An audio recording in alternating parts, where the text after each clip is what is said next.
This episode is brought to you by Vital Farms. Isn't it bullshit to have to question where your food comes from? At Vital Farms, you can trace your pasture-raised eggs all the way back to the source, the pasture. On the side of each pasture-raised carton of eggs, you'll find the name of the farm where your eggs were laid. And when you look the farm up on their website, you'll get a peek at all the sunshine, fresh air, and open space the hens enjoy. Learn more and find out where to buy them at vitalfarms.com. Vital Farms, keeping it bullshit-free. Welcome to the HCI family of podcasts.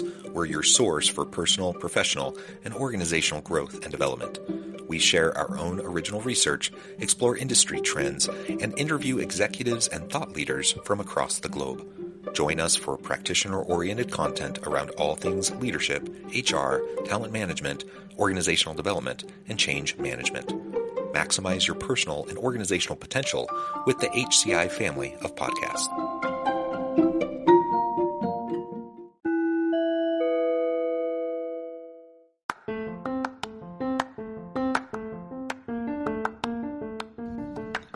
Welcome to the podcast. In this episode, I talk with Lynnette Heath about nVent's Environmental, Social, and Governance Report.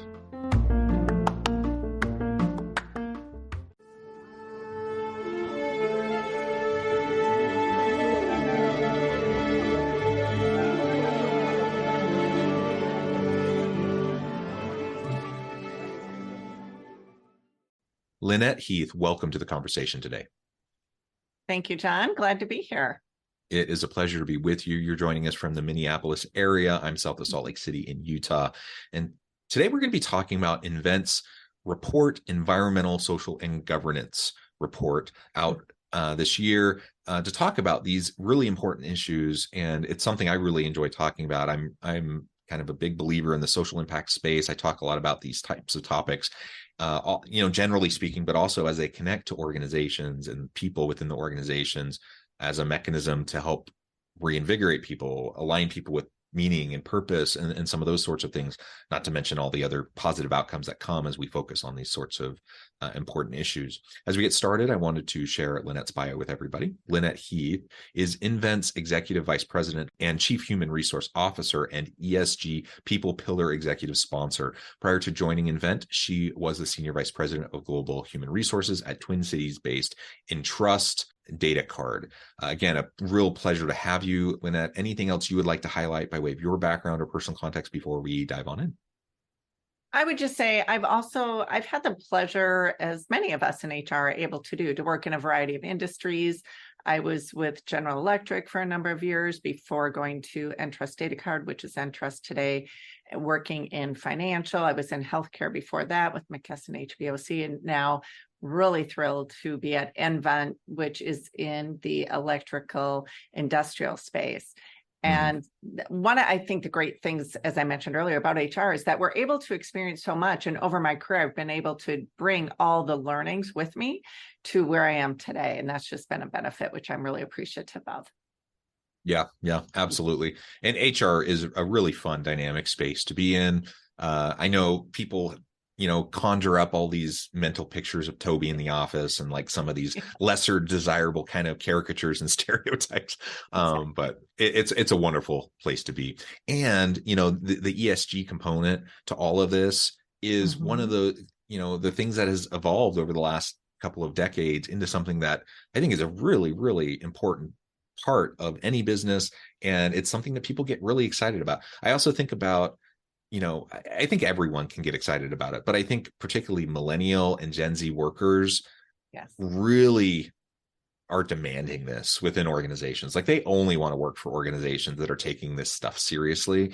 And it is a real motivator and a driver for them in their careers. And so, from a social standpoint, from a citizen, global citizen standpoint, these are things we need to pay attention to. But from a simple bottom line, like I want to attract and retain good people kind of perspective, it makes all the sense in the world. And the business case is really strong for all of this. Absolutely. Agree 100% with what you said. All right. Well, let's go ahead and dive on in.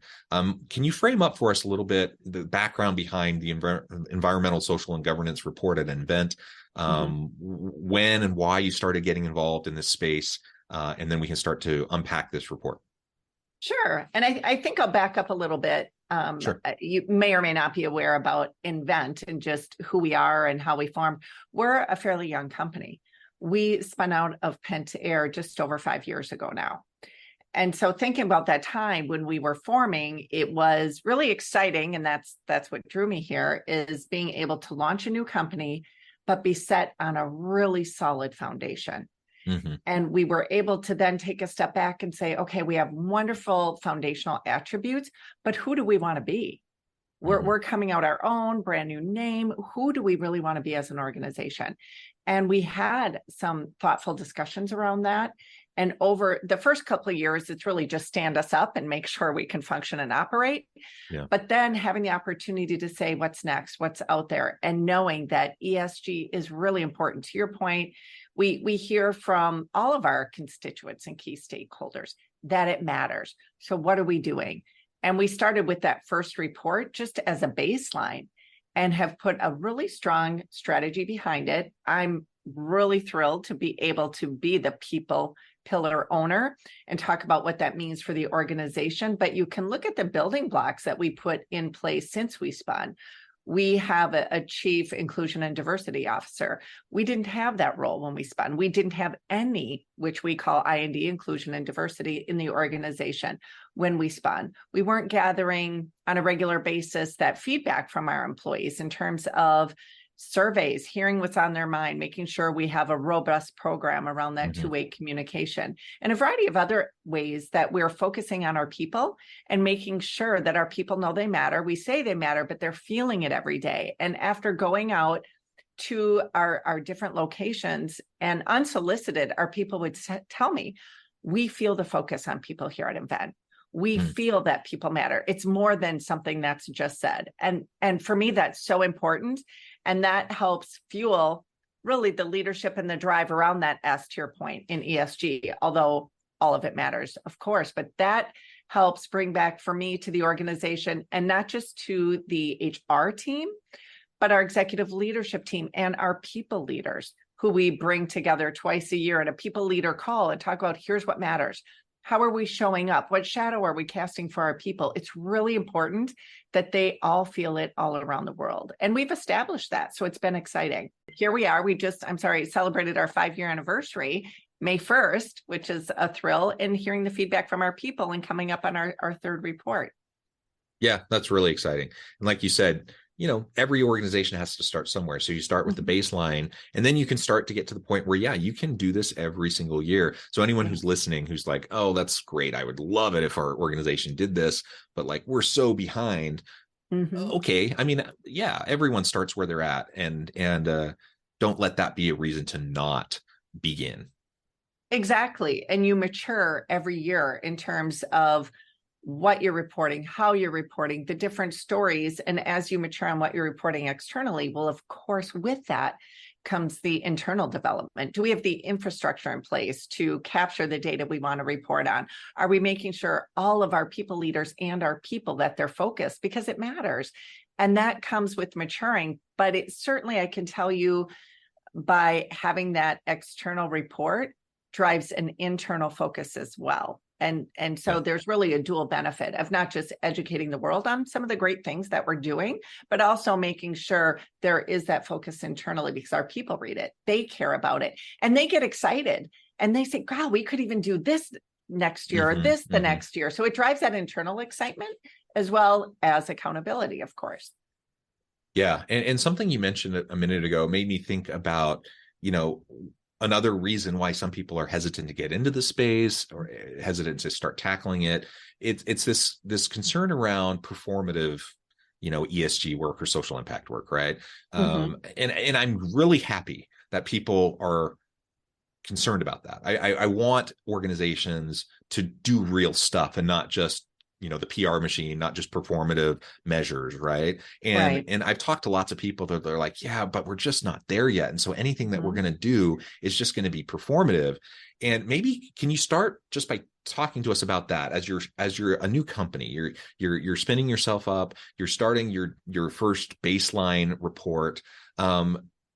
You're maturing, you're building the plane as you're flying, and you are maturing. But that first year, you're simply not going to be able to do as much as you're going to be able to do in year 3. And there's always this kind of, this imposter syndrome, I suppose. We talk about that on a personal level, but as an organization, we can have it too. So how do you deal with that concern around, are we just doing performative stuff, or are we really doing this? I would say it's making sure that you're having those conversations internally where you're all coming to the conversation, and to your point, you're being real with, what can we do? There's only so much you can do in a given year, right? Yeah. And when we're transparent, we're authentic, we're doing some great things, but we are on this journey. And you talk about maturing. Year 1 with our first report, we didn't come out with these big lofty goals. We said, okay, we're going to start small. And we're going to talk about what we know we can perform over time. So not every pillar had a goal in there. And we continue to add and refine. And you may find, as we did, if you look at our 3 reports now, we put a goal out there and said, wow, we ended up blowing it away the second year. Little did we know. So we're going to reset. That's wonderful. On the people side, fairly early on, we were able to say, we know we have goals in terms of representation where we want to grow. And we know we're going to have a safety goal. So let's put that out there. And then what were some of those internal mechanisms to help drive that? And to your point, we were brand new. We started small with what we call our people leader goal. When we came out as an organization, we developed, because it was so important, as I said, our people really do matter. Every single people leader every year, as we cascade our goals, has what we call a people leader goal. And in that goal, we talked about maybe what sounds pretty basic or fundamental. You're going to make sure you have your reviews on time. You're going to make sure that you set goals for people in a timely manner, and a number of other operational goals, let's say, from a people perspective. But part of the reason we did that is because, again, as I went out and talked to people, maybe there were some people who said, oh, I really haven't had goals per se set for a number of years. I haven't had a meaningful review, let alone mid-year review, in a number of years. Right. We said, that's not okay. So we're going to set this up. And what we told our people is, if our people leaders, if you do not successfully complete this goal, 1, we have a 5-point rating scale, and that middle is really achieving expectations.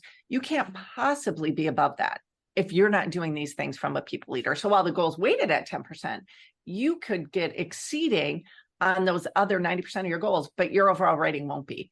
And that overall rating is going to impact my bonus. It's going to impact my merit increase. And then we also said, so you have to do all of those correctly. And in terms of my bonus, it impacts that personal component of my bonus. And I will tell you, year 1, maybe there was a thought, well, I know we said that, but I had a list of managers who hadn't completed one portion of it on time. And maybe a few of them came back and said, but you're not really going to ding my rating, right? Or their manager said, but they blew it out of the water here, here, and here. And I said, that's wonderful, but no, because leading our people is so important. Yes, we're going to impact that. We're going to impact that. Here we are on year 5. I can tell you I have less than this now of managers, but I had people come back and say, it wasn't my fault. I couldn't do their mid-year review. They went out on vacation. I said, really? For 6 weeks? Because we give you a pretty big window. You're telling me for 6 weeks? Well, no, I said, then that's on you. And just coming back, and every time they'd come back and they got, okay, this is the real deal. And then it just wasn't check the box, have the conversation. Are you having a meaningful conversation? And that's where, hey, HR professionals, the onus is on us to make sure we give the tools. So we build their capability. That, are you thinking about how you develop them? We then created and added throughout these 5 years the individual development plan, or IDPs, that we're thoughtful about it, that it leads to our leadership competencies. And this year, so when we talk, we keep evolving, that was on the front end of the review conversation. So we use Workday, a great platform, but we automate it. We want to make sure the very first thing you're doing is talking about that development. We found out if it's at the tail end, maybe it wasn't happening. And it's really important that our people understand, how are you going to develop me? How can I grow my career? And so I would just say, continue to evolve to make it better based on what we're hearing from our people. Great. You're talking about how you're going to develop me. You're making sure my leaders understand that they have tools at their disposal, and they're coming in and having the right conversation with me throughout the course of the year. I will also tell you, we've heard, oh, maybe, maybe performance reviews are going away, or should we stop doing them or evolve them? We continue to go back to our people. We'll conduct focus groups. We talk to our employees and we'll say, what is your experience? What would improve that experience? I do a number of roundtables myself. I'm interested in the employee experience. How can we improve? What can we do better? And I'll often tell them, if I'm changing everything, what is the one or two things you're going to say, but Lynnette, not this? And that's how we create our programs that we have in place. And we maybe evolve or update our approach. It's not about necessarily, here's what's going on externally, here's the shiny new object, if you will, or new approach. It's let's go back to our people, let's go back to our leaders, and let's find out what matters to them and what's going to have the most impact. And that's how we really have continued to either create new programs or evolve the programs that exist today. Well, yeah, there's so much there that I really like. Just the pragmatic approach towards building out the mechanisms, the structures, the scaffolding to help you be successful, right? And when it comes back to this performative question that I asked, that's how you do it. That's how you make sure it's not just performative. You actually do the hard work of making sure that this is embedded throughout the organization, that you hold people accountable. All those managers who for years, perhaps they never really were held accountable to do these basic people leader functions, and now they are, and for real. And when push comes to shove and you're like, oh, but really, are we going to ding them on their bonus? Yeah, for real. We are. We are.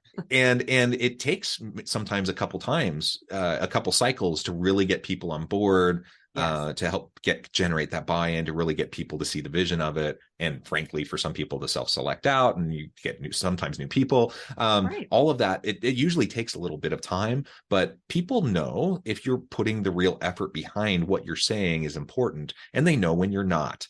And so if you're worried about being performative, first I would say, again, start where you're at. And sometimes all we can have are aspirational goals at the very beginning.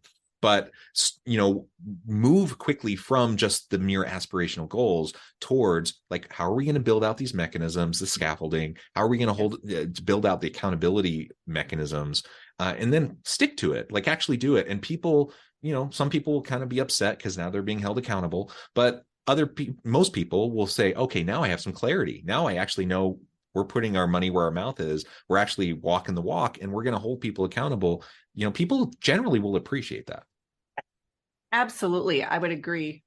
Certainly 100% on that. And it's the baby steps, because you want to make sure that the organization can absorb it and it truly can become embedded. It is not a flavor of the month, right? It's not a check the box. It's not performative. This is really about who we are and how we operate. And our people are so important to us and matter. We make sure that translates through everything we do and how we approach. And it doesn't mean we're perfect. And we certainly continue to have areas that we can improve, but we always come back to it through the lens, I would say, but not just the HR function, but how we develop our leaders. It's about that employee experience and how are we showing up for them? Yeah. Well, that's another point that you just made that I think is important to double click on for a moment. And that is, we're not perfect. Nobody expects us to be perfect. What people do hope for, and what they frankly expect, is they expect accountability. They want you to own it. If you're trying to do something and it doesn't quite work out, okay, pivot, learn, adjust, tweak what you're doing. But they do want accountability. And what they really don't want is for you to gaslight them and pretend like everything's okay. We're not stupid. Like, people know when things are actually not happening the way that you say they're supposed to happen. And when you're giving people a pass, particularly what really bothers, especially kind of entry level, mid-management level kind of people in organizations, is when there's like one set of rules for them and there's another set of rules for the C-suite, and it's not hard to know that. And everyone, talk about demotivating people towards these accountability mechanisms, that will play a huge part. And so as you mentioned, let's just make sure that it's very clear that everyone is going to be actually held accountable. We're going to hold ourselves as leadership to the same standard we're holding everyone else. People will really appreciate that. They'll know when that's not happening. And so just be transparent, be honest, don't gaslight, and that'll go a long way in developing the trust that's necessary to help all of this move forward. Absolutely. And one of the things that as I mentioned earlier, we have this wonderful foundation that we've been able to build upon. And one of that was we brought our company values over, and we call them our win right values. And that just tells you a little bit about the organization. We're about winning, but doing it in the right way. And you speak of accountability. We have accountability for performance in our values, and we talk a lot about that. And even we have culture sessions. So when people join the organization, they are able to attend a culture orientation. They understand what our culture is all about. And it is in our culture to talk about accountability. Are you using victim terminology? Like, it's not my fault, it's this, it's that, here's the why I couldn't do X, Y, or Z. Or are you taking accountability for what you do, how you show up, whether it's how you're treating one another, whether you're hitting a goal or not hitting a goal? Let's talk about it. Let's be accountable. Certainly things come up over time or that we don't necessarily plan for, but let's be accountable and talk it through and make sure that we can move forward. And that's part of the culture that I love. Also, all of our values, our win right values, really, really are a part of who we are and how we show up every day. And that, talking about our culture and just how we formed the big S of the ESG, we added into our performance rating process, if you will. It's not just the what, meaning our goals and how do you achieve them, but it's the how. So we do rate on the values as well. How are you demonstrating the values? And that can impact your overall rating, which again impacts your compensation. And we make sure people really understand it's so important of how you're showing up every single day and how are you living the values, which hopefully you're doing, versus not living the values. Again, I understand we all can have an off day, but it really matters. Are you really approaching things from a positive perspective, because positive energy matters? Are you treating people with respect and teamwork? These things matter. They're more than just words on a wall at nVent. And that's what I tend to hear over and over. And I do think that's a differentiator for us as our culture is. Wonderful. And I really like all this conversation around just the approach towards this report. Let's take the rest of our time together to highlight some of the impacts, the findings, the outcomes that have come from this report. What, if you were to focus in on, say, 2 to 3 things that you think are the most important findings in this report that you would like to share with everyone, what would those be? Well, so selfishly, I'm going to focus on the people pillar, right? Because I think there's a lot of great things in the entire report, and some of it's on planet, which certainly I won't go into our product, our other 2 pillars. But for me, I'm going to say, of course, it's all about that people pillar.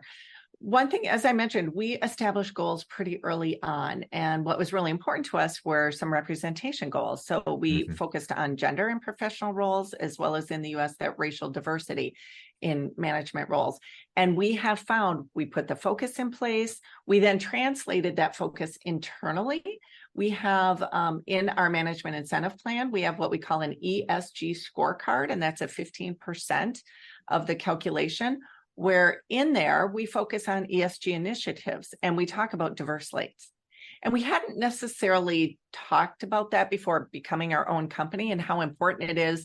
Obviously, you can't hire diverse individuals if you don't have a diverse slate. That's really key. And so now we're showing metrics and we're talking about it. And at our recent global leadership meeting this year in January, I had a people breakout session. So we have smaller groups and we're talking about it. And this is where it's so exciting for me to see peers of different management level individuals asking one another, how are you achieving this? I think we all know how challenging it is, how competitive it is in the talent labor market today, right?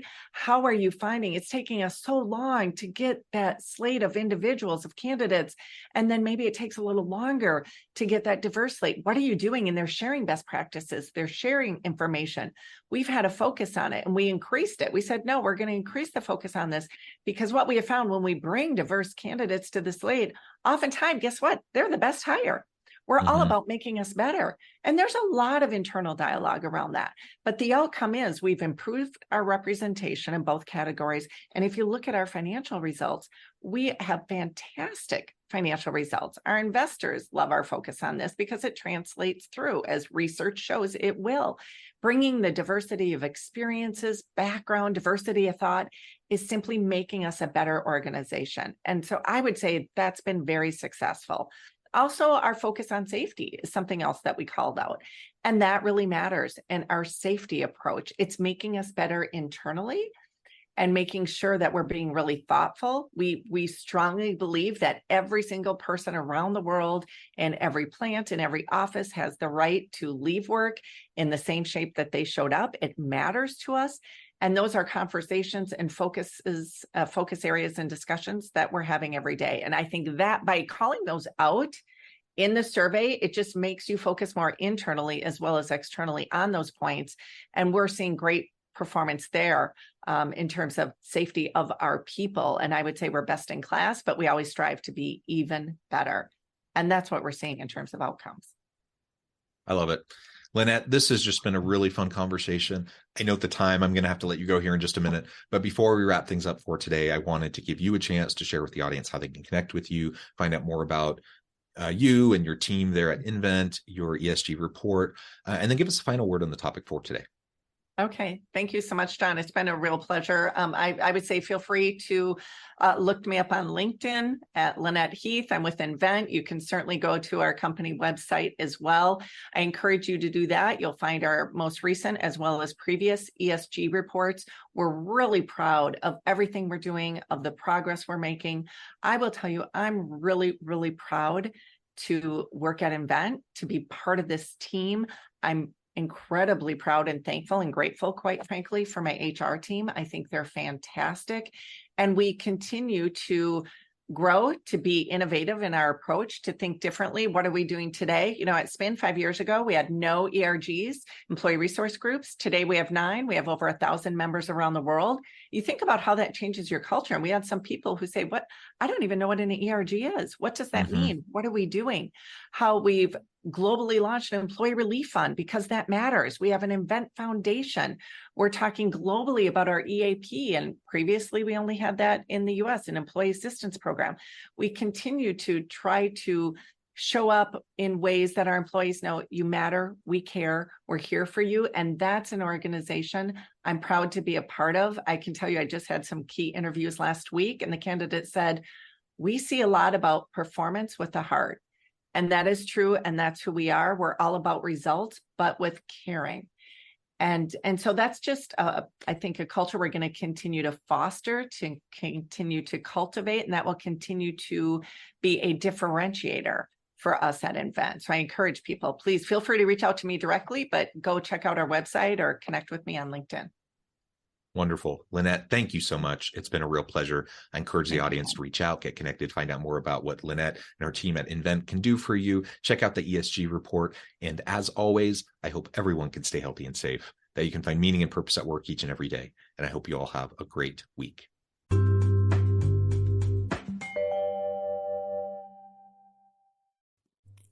Thanks again for joining us for this episode of the Human Capital Innovations Podcast.